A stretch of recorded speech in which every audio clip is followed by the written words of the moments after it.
If you see this in the open sea, leave the area immediately. A man found something terrifying while fishing. A mako shark with half its body swallowed by a huge creature. The mako shark weighed around 100 kilograms. So if you find a shark cut in half in the open sea, there's only one explanation. A tiger shark is nearby, hunting. Between the rocks on the beach, a deadly creature is lurking. A man walking on the rocks suddenly felt a sting on his ankle, followed by severe pain. He sat down to check what happened and found a hole in his foot with a strange blue liquid oozing out. When he looked at the spot where he had been standing, he found a strange creature that blended perfectly with the rock. He had stepped on a stonefish.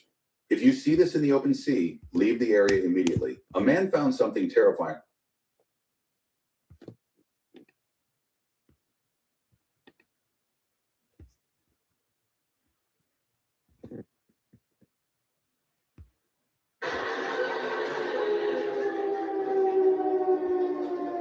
Right.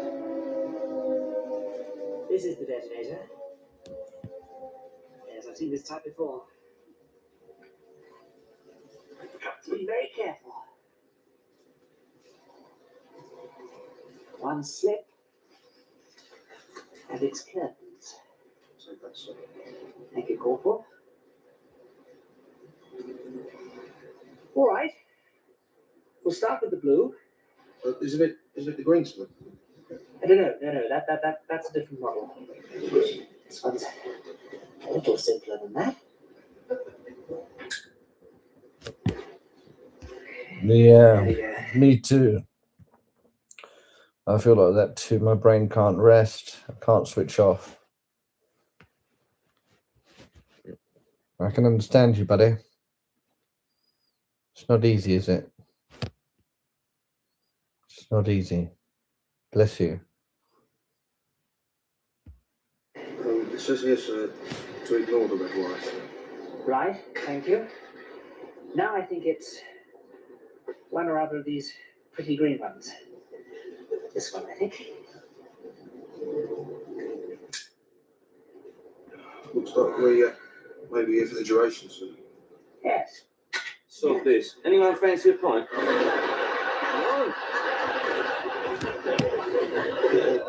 Yes, go on then. Bless you.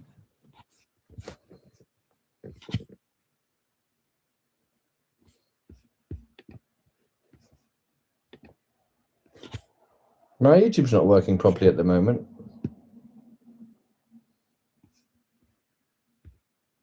I don't know why.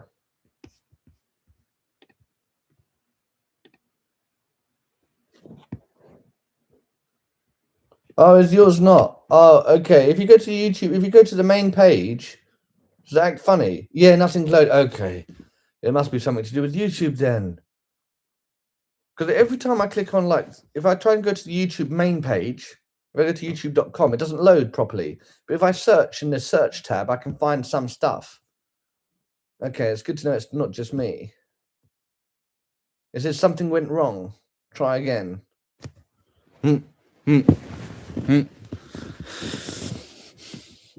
Yeah, okay, so it must be something, there must be something going on with the site at the moment.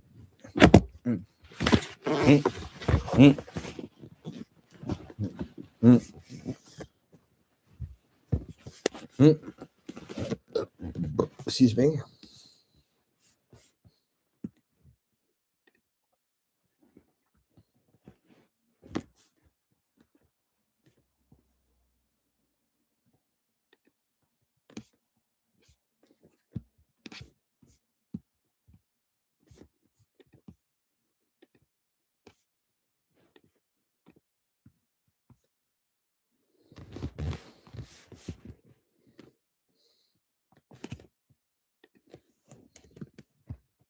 Yeah, okay.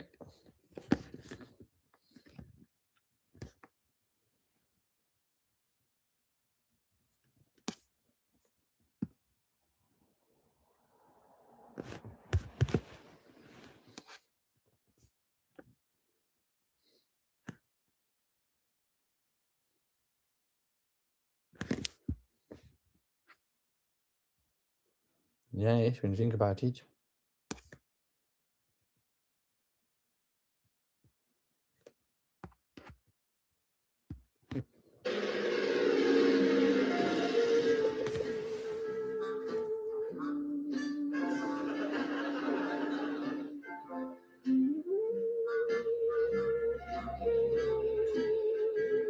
Oh my.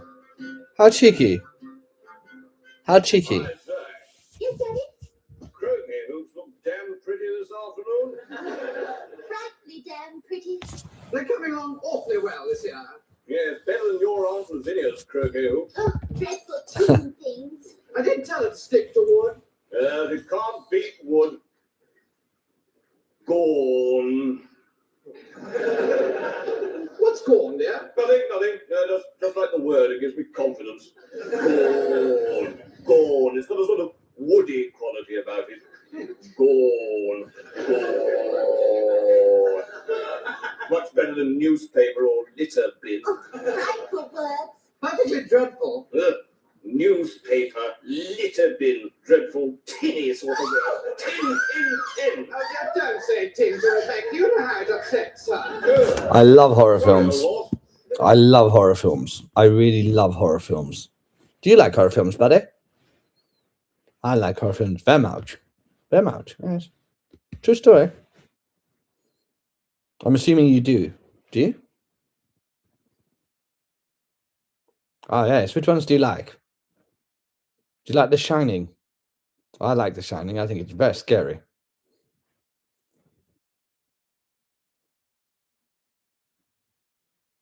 I like Stephen King. I like his books. They're very good.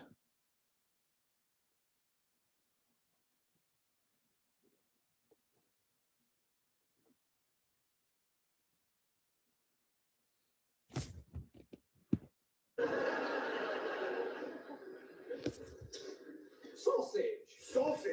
There's a good woody sort of word, sausage. Gone. American Psycho is good, yeah.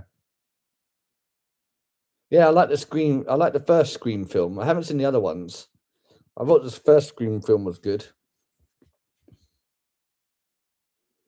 As above, so below. I started watching it. I couldn't get into it. I couldn't get into it. Have you seen The Descent? I like the Descent. It's fucked. Is it good? Yeah. Okay, maybe I should give it another chance. It's free on YouTube at the moment. Maybe I'll watch it.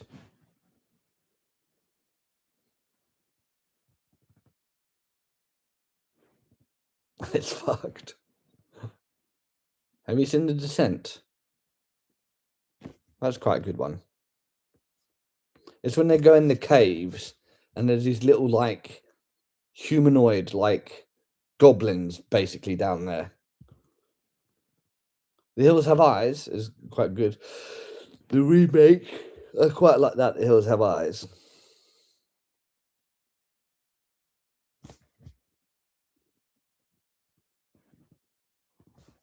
Oh my god. Hills Have Eyes. Have you seen that? Like the remake, not the original old one from the 50s. Yeah, that was. Do you remember Daddy? You know, me and my mate, we were watching that when I was in Turkey. Me and my French mate. And we were laughing at it, taking the piss initially. And then you know when the family basically gets fucking murked in like they're in the caravan or whatever. The family gets like destroyed. We're like, oh fuck, this is pretty bad. Daddy. Yeah, in the camper van. I was fucking traumatized. It's like, what the fuck? It was fucking awful. It was fucking shocking. What else did I see? I love horror films. I've seen The Conjurings. Yeah, I they're not like the best ones, but I did enjoy them. Have you seen Sinister? I liked Sinister with Ethan Hawke. That was scary. That fucked with my head. You know, with the videos. Yes. Oh my god. Ethan Hawke. He's such a good actor, isn't he? Ethan Hawke. He's good. That was fucked up. You know, look, you know the one that got me. You know the lawnmower one when they're doing the lawnmower, and like out of nowhere, like all of a sudden, it's like running over people's faces. Oh my god, that fucked my head up. How the fuck could he watch that shit? Fucking horrific. Yeah. But a cat comes out of nowhere. It's fucking horrific. I saw the second one as well. That was okay, not that great. I need some water really bad. I'm really dehydrated. I'm fucking freezing.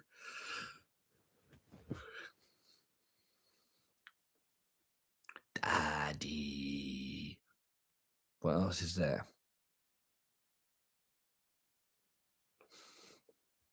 Oh, I love psychological thrillers as well. Yeah. Have you got any recommendations, buddy?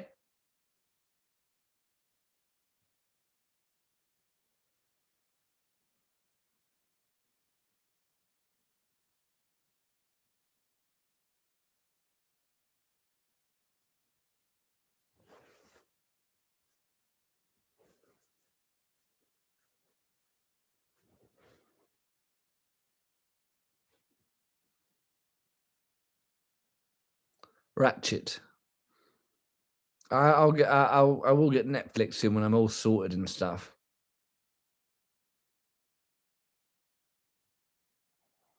I don't know how to deal with it all. I've got so many things to do, and I can't handle it.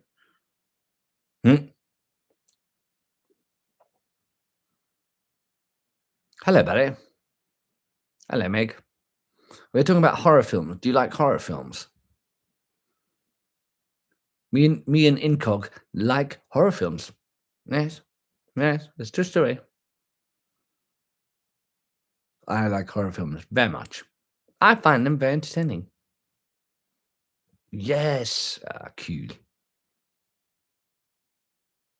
We were talking about The Hills Have Eyes, and The Shining, and the Conjuring series, and Sinister.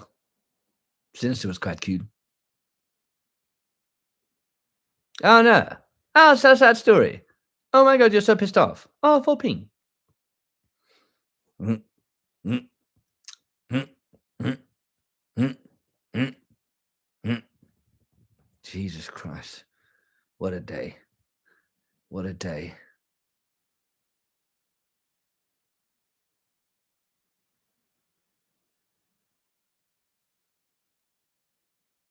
I couldn't believe it. I was so relieved. I thought I had my cats back. I can't. It's very difficult. I don't know. There should be some new horror films. When you think about it. It's hard to get a good horror film. So many horror films just sort of miss the mark for me.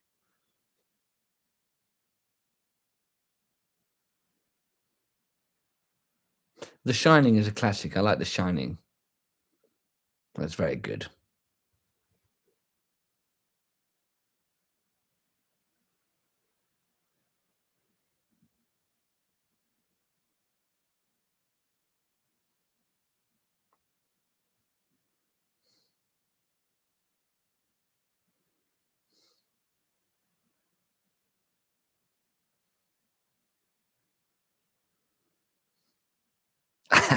What, The Shining?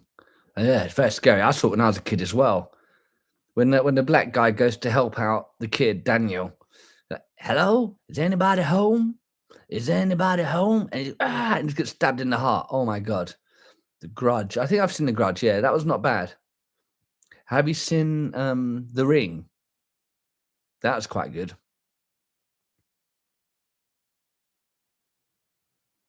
There's lots of Japanese horror films, aren't there? When you think about it. Yes, when you think about it. Yes. It's a true story.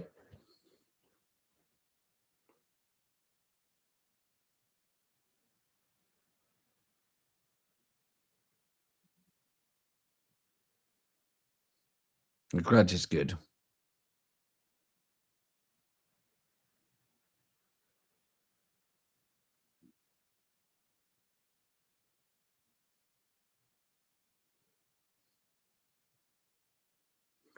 You know, at a friend's place. She didn't like it.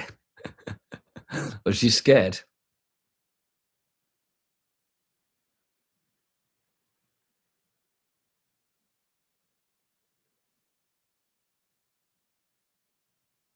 I need to meet up with some. I don't know.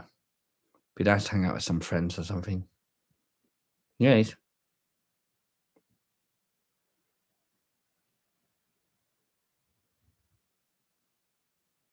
Yeah.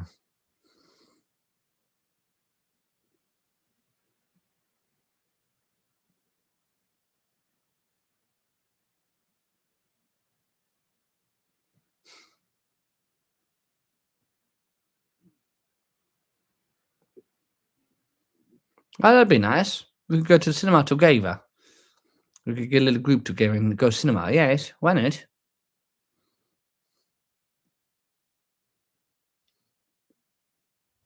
It's nice going to the cinema. I like it.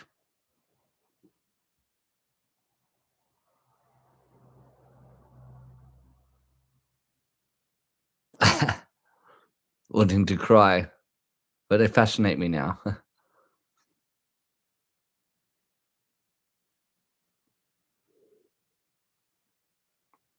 Have you seen Sinister, Meg? Incog has.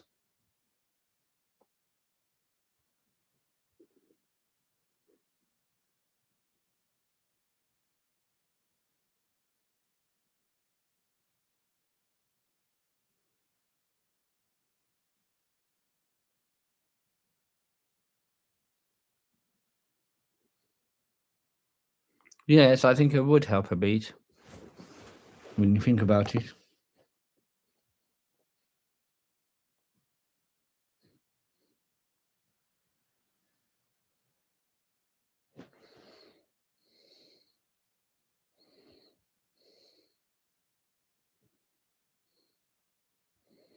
Bless you. I just feel it's hard. I just don't really have the will to do anything. All the life has been blasted out of me. And today was very hard.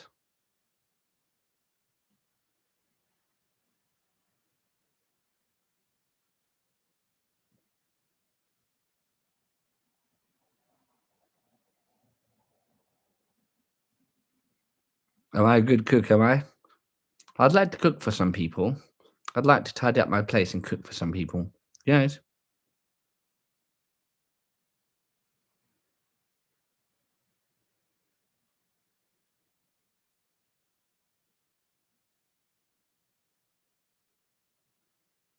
Hmm.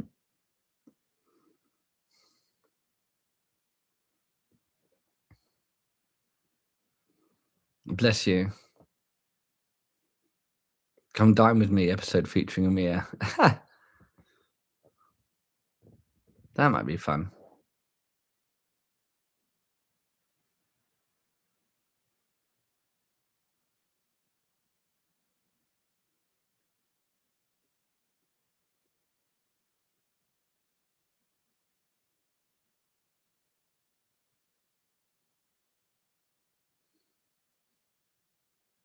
I love charity shops. It's nice, isn't it?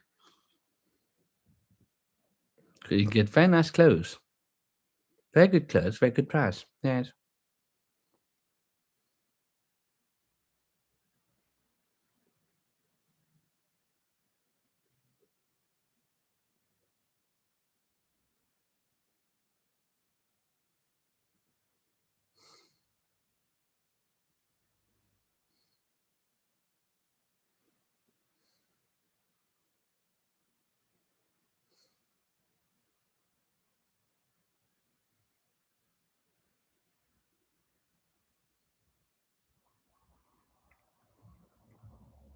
Yes, there's lots of very cool things you can get.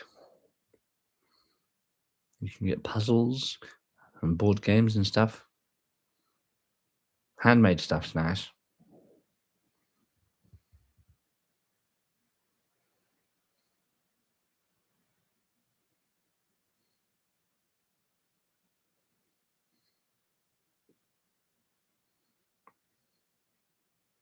So you stuff. Charity shops always have gorgeous costume jewelry. Yeah, I love it. I love all lovely jewelry. They've got lots of lovely women's clothes in there, which I like to buy. and feminine like jewelry and stuff.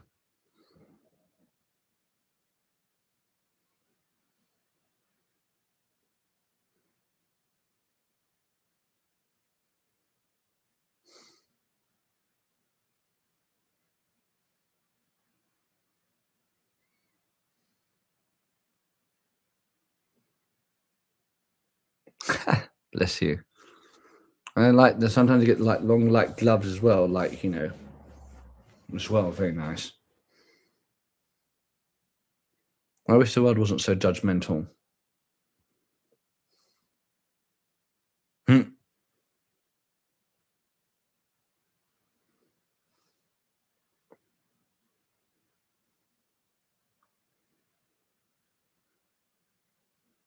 I think I need to see a psychiatrist and get some medication. Yes, I am me. Yes. If I could, I'd wear women's clothes all the time. I like them much more. But you can't without getting harassed. And, it's guys that harass you, and it's the ones that harass you, the ones who want to fuck you. Because they're fucking idiots. Fucking losers. Yes.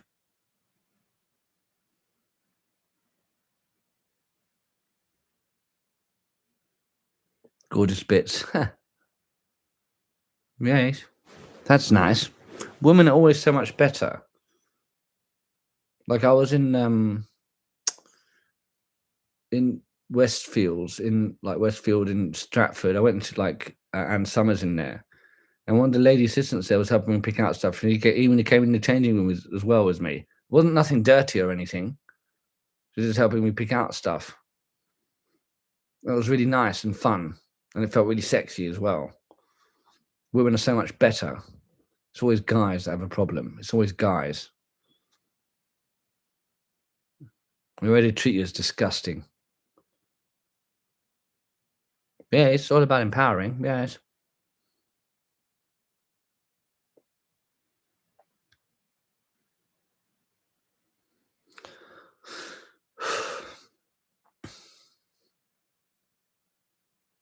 I appreciated it so much, just being treated like, I don't know, like it wasn't something weird.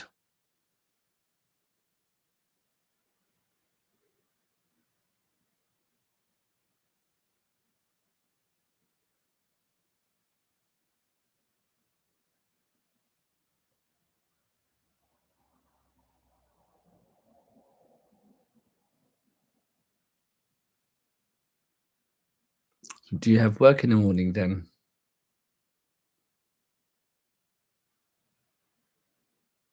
Exactly. Yeah, we're performing. Exactly. It's just performance. It's just bullshit. Everyone likes to conform. Everyone conforms. If you don't conform, then people judge. If you don't conform, people judge. You hear people call me a paedophile. I don't even get it. I don't even get it.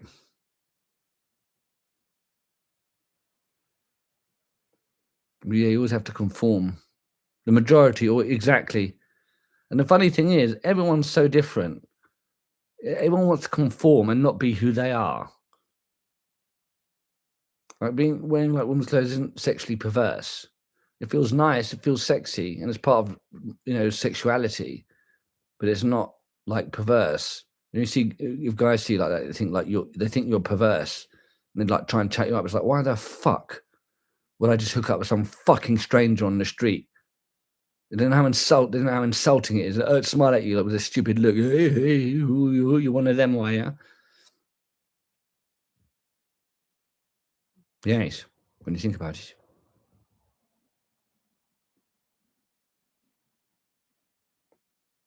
And to be honest with you, I think all men would fuck anything. If you put a fucking miniskirt on a fucking dustbin, they would chuck it. It's so silly. And you think that's what I want. I want some fucking guy to come fucking chat me up on the street or whatever, as if.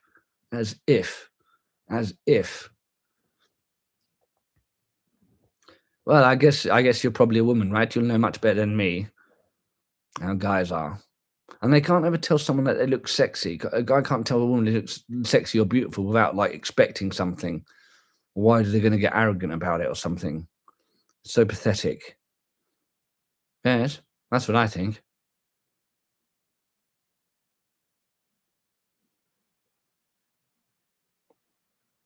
Yes.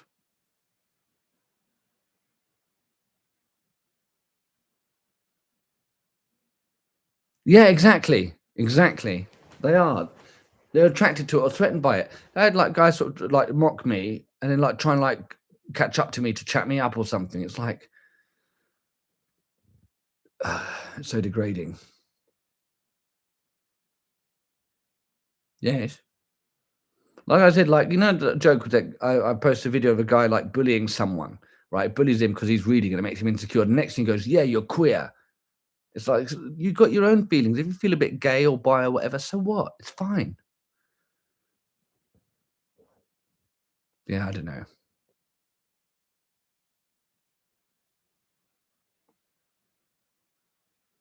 Yes, when you think about it.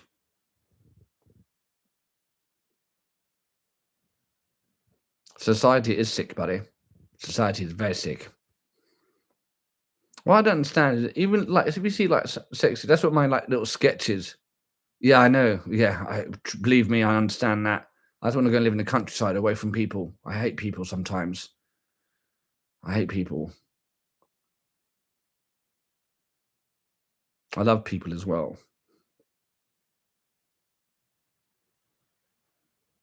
We just want to judge. You hardly leave the house, yeah. I get anxious going out. Even just with this hair and the piercing on the nose, I get harassment. Yeah, like just say like a girl goes out dressed sexy. Most men can't handle that. Most men can't handle that. It's pathetic. It's so pathetic. I see lots of sexy girls running out and I think, oh fucking hell, she's gorgeous. Jesus Christ. I don't then fucking hate her.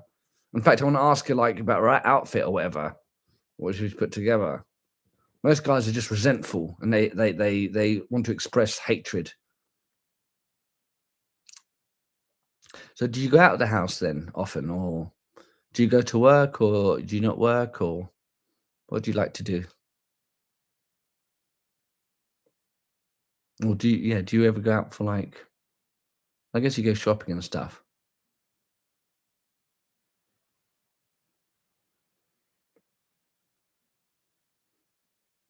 Just hiding at home, bless you. 14, bless you. You don't work at the moment, nice. 14, bless you. I understand what it's like not wanting to go out.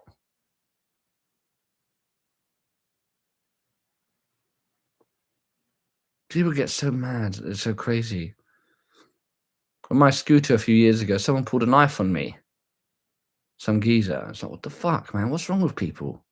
What with borderline, yeah, and ADHD, it's hard. Yes. Yes. So with the borderline, I guess hard trusting people, I guess.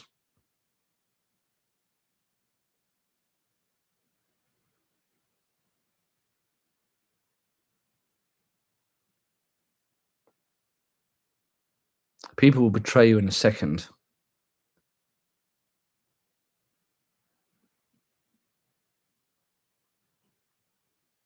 I don't know.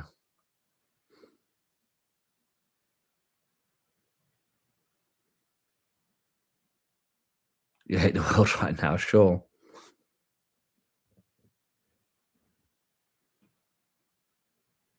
I can understand that. Yeah, I can understand that. So are you a guy or a girl, or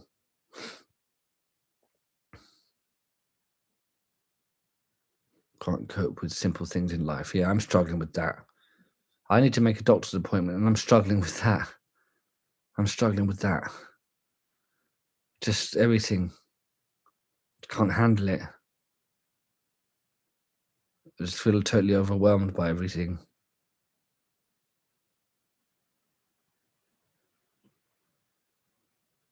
Have you been like that for a long time, or has it been? Is it recent or?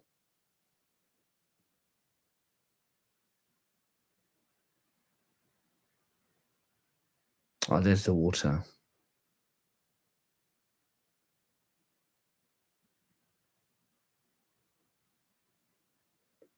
Stuck in a rut, yeah. I've been it last, I don't know, 6 years. I think since my fiance left me, really. Just fell apart.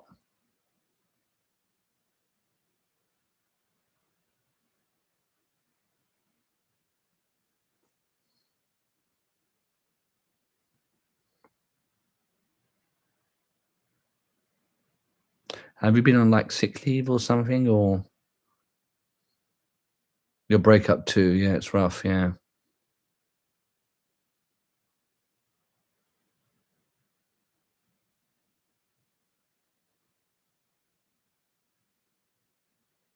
How long were you together for?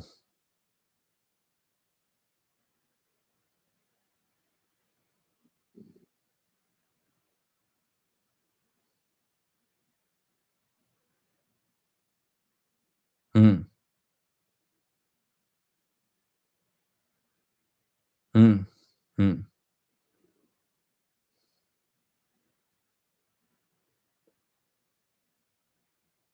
Yeah, sure. Did they leave you then, or? Well, you lived together and everything. My God, went so bad. Oh, flipping broke you. Yeah, I can relate to that. If anything I ask you, it's too personal for you, just say you don't answer. I don't mind. In case.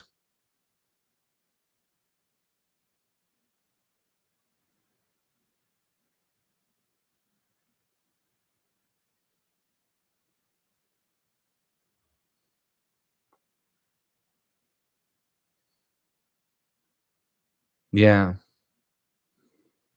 that's what I'm trying to do. My fiance left me, and since then I'm just being more me. So that's the good side of it.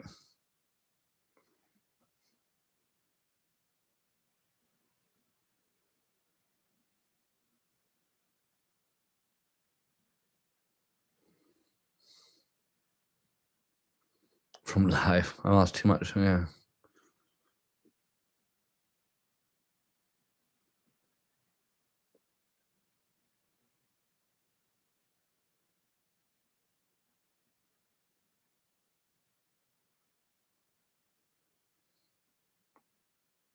it's a very unnatural existence we live at the moment, like with working and everything,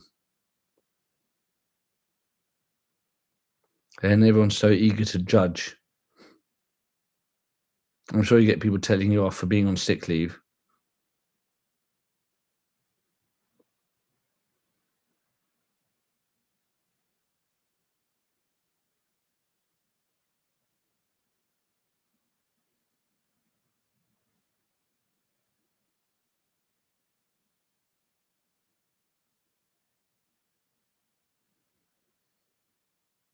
Hmm.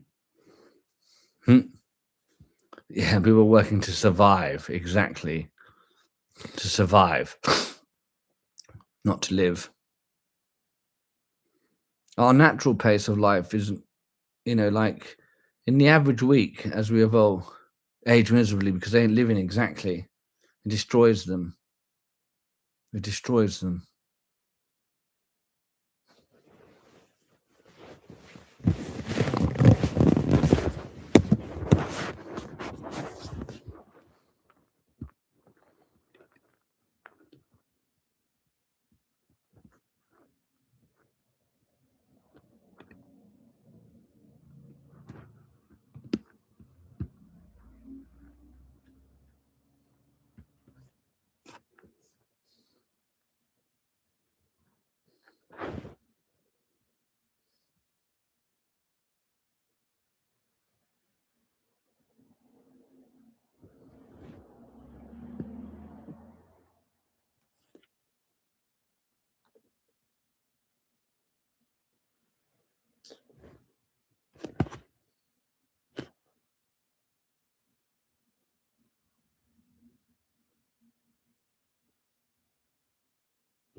Yeah.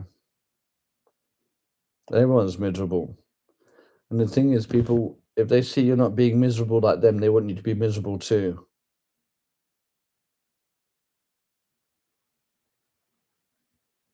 The meds help. That's good. I might need to get some medication for the moment. I don't know. I'm struggling so hard. I don't want to get out of bed in the morning. I don't want to do anything.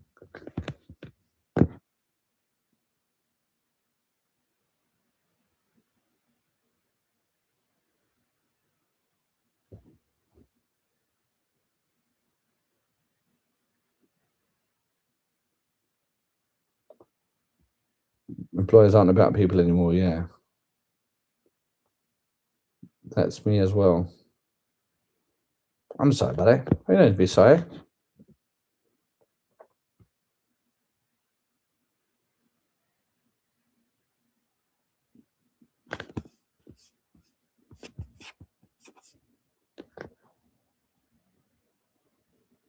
Yes, we're in this together. Yes, that's right, buddy.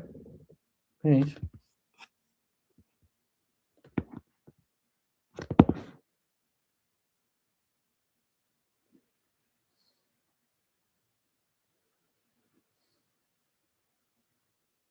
Hmm. Hmm. Hmm. Hmm. Hmm. Hmm. Hmm. Together.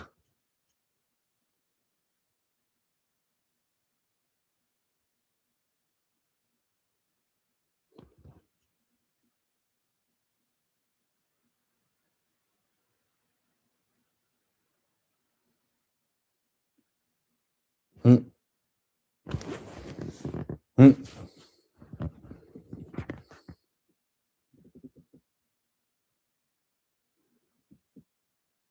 Yeah, I know what you mean. I'm a bit like that at the moment. I'm struggling to manage to regulate my mood. It's so difficult. Mm.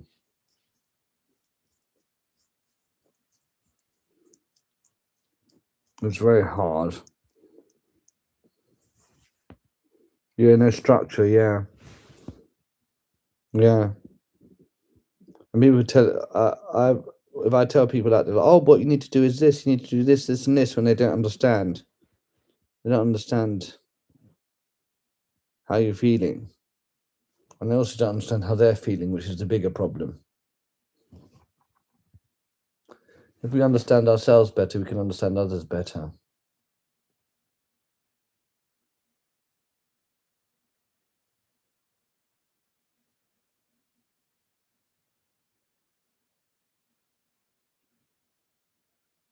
I don't know.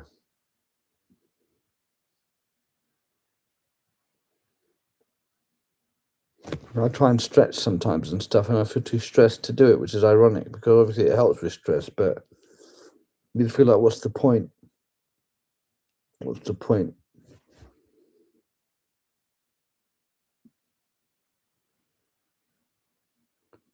Yeah, I know what you mean. I know what I need to do, but I'm paralyzed as well with fear and anxiety.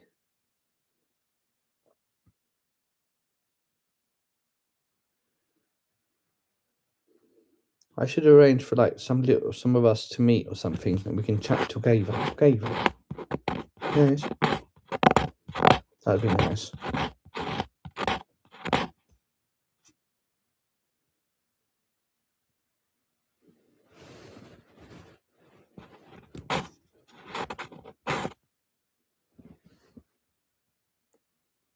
It's hard being alone, isn't it? I struggle with it. I don't like being alone at all. I don't like it at all.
Yes, that'd be nice, wouldn't it? I should try and arrange that soon, actually. Mm, mm, mm, mm. Good, nice to meet with people in real life.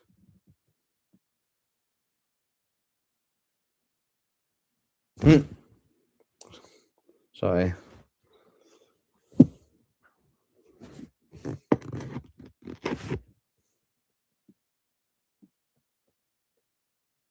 Mm, mm, mm, mm, mm.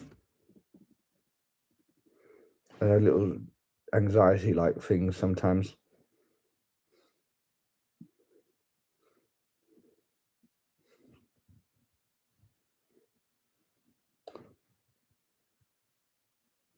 I'm even saying sorry because I know it's not a nice sound to hear all the time. Mm, mm. I feel totally uncared for. I now get lots of things on TikTok. Like I got my fans and stuff, and I appreciate that. And I feel like no one cares about me. Do you feel like that sometimes?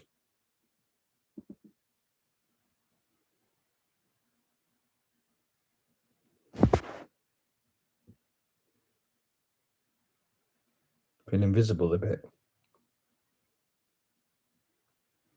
Nobody came to help me when I screamed for help. Nobody came. Nobody came.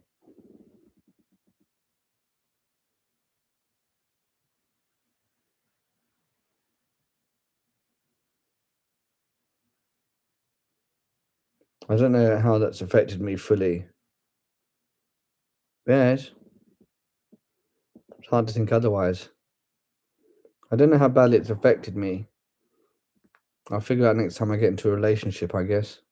Hello, buddy. Oh, hello, Molly. How you doing, buddy? We're talking about feeling lonely and uncared for and struggling with anxiety. Do you struggle with anxiety, Molly?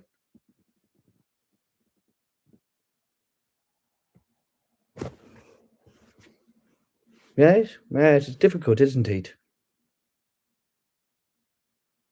It's still doubtable, yeah. Well, with my family, I asked for help from everyone, all my family and everyone I knew, and nobody came.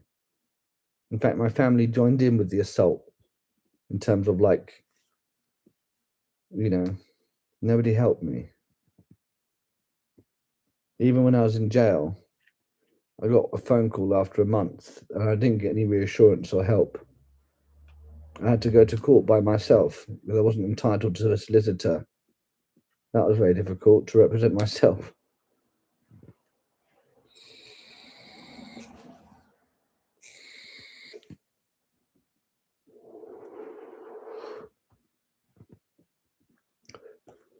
Yes.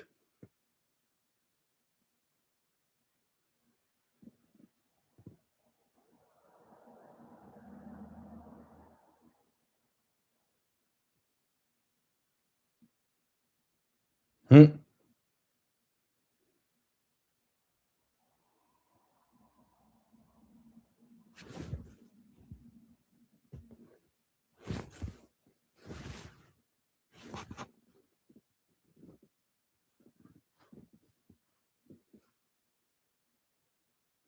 That's true.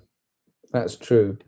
Sometimes I feel a bit bad because I say I got nobody, but then I remember my TikTok fans, and that's not true when I say that. So I don't want my TikTok fans to feel like I'm neglecting them because they are the only support I've got at the moment, and it is support. Mm, mm, mm.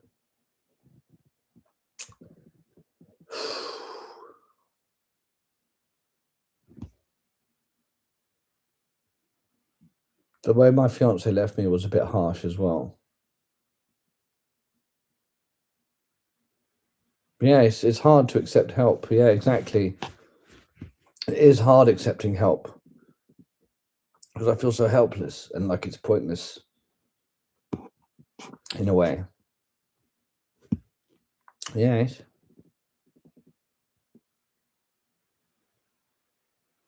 But sometimes I don't even feed myself. I just, what's the point? I don't know. I don't know.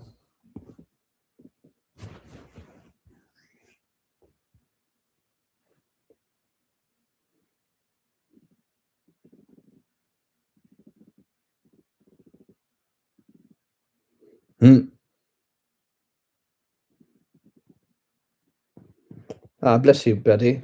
Bless you. Shoo. Mm. Mm.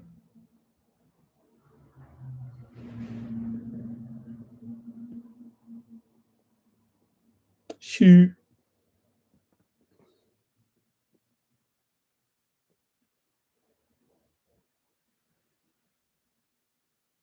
Mm. Mm. Mm. Mm. Mm. Mm. No, they won't last forever. That's true.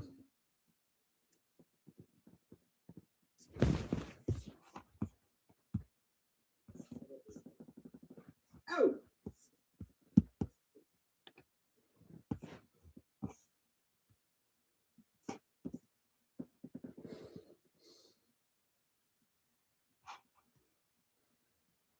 Mm. Mm.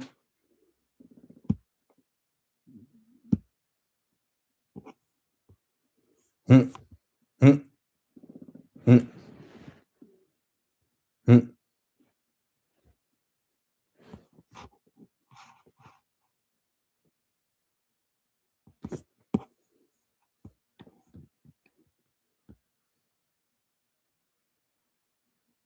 Mm. Mm. Mm. Mm. Mm. Hello. Where? On the lawn? No, Dad. Just a word. You're an antelope nibbling the hoops. No, antelope. Sort of Mm. nice and woody type Mm. thing. don't think so, that old chap. No. Antelope. Tinny sort of word. Really, Mansfield. Well, you've got to come to terms with these things. Seemly. Prodding. Vacuum. Leak. Oh, hate me. Perfectly dreadful. Sort of BBC sort of word. Come here. Lower middle. Bound. Now you're talking. Bound. Full. Recidivist. Bit tinny. Sorry, Becky, old beast. Oh dear, I'm supposed to be gone for a few days now. Caribou. Splendid word. No, you're nibbling the hooks. Caribou. Corn.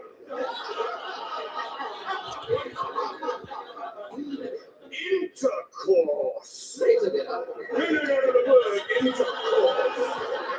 Good and woody. Intercourse. Pert size. Botty. Erogenous zone. Oh, concubine. Erogenous zone. Loose woman. Erogenous zone.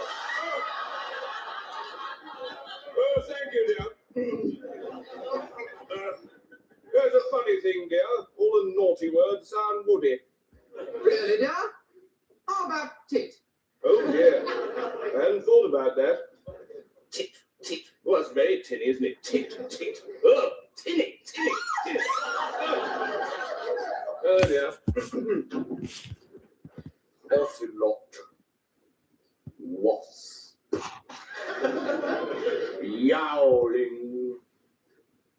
Early on board. I know. I better go and have a bath, I suppose.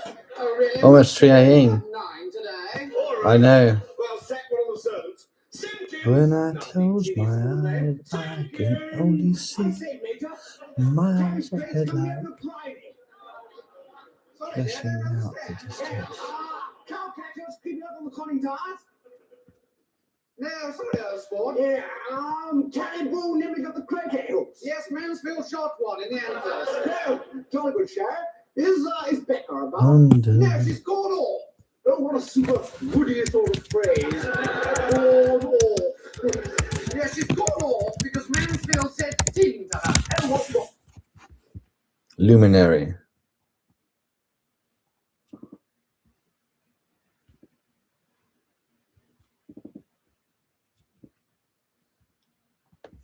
But when I close my eyes, I can only see miles of headlights.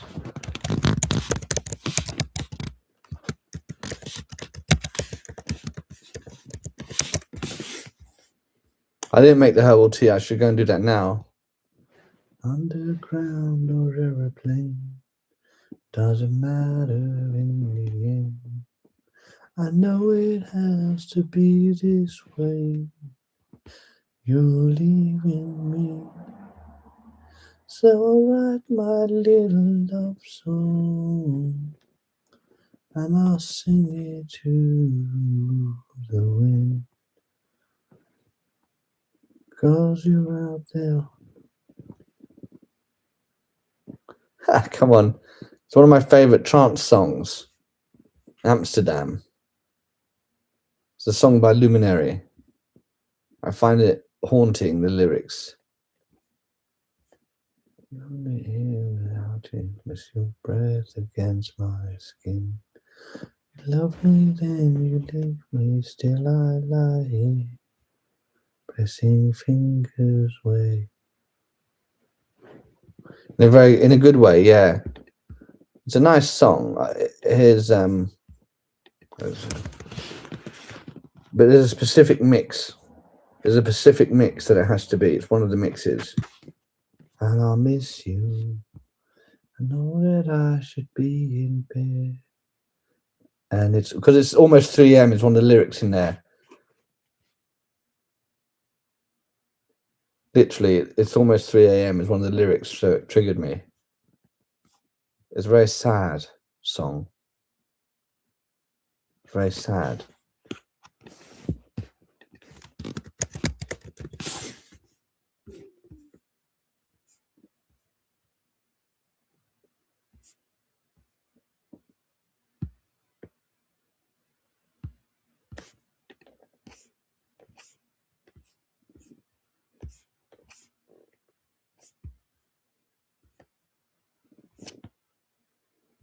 It's very sad.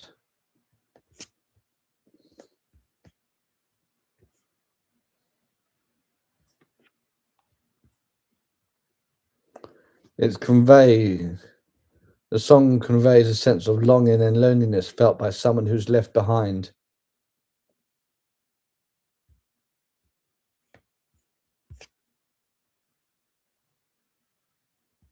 It's very emotional.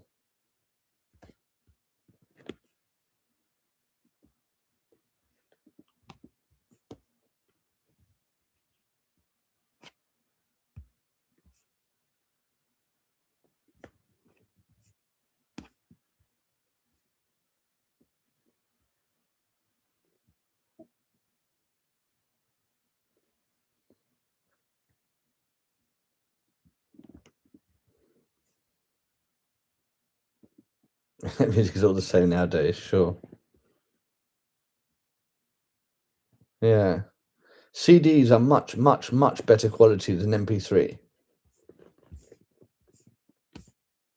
My CD collection was thrown away as well. I'll never get over that.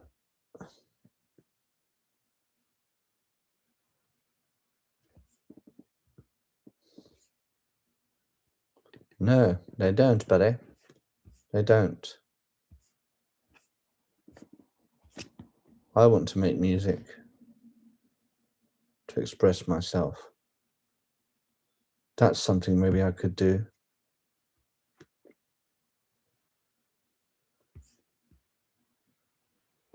Yes, authentic. Yes, authentic real emotions.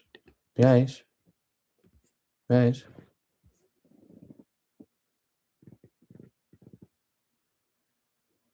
I need to get better at guitar first, so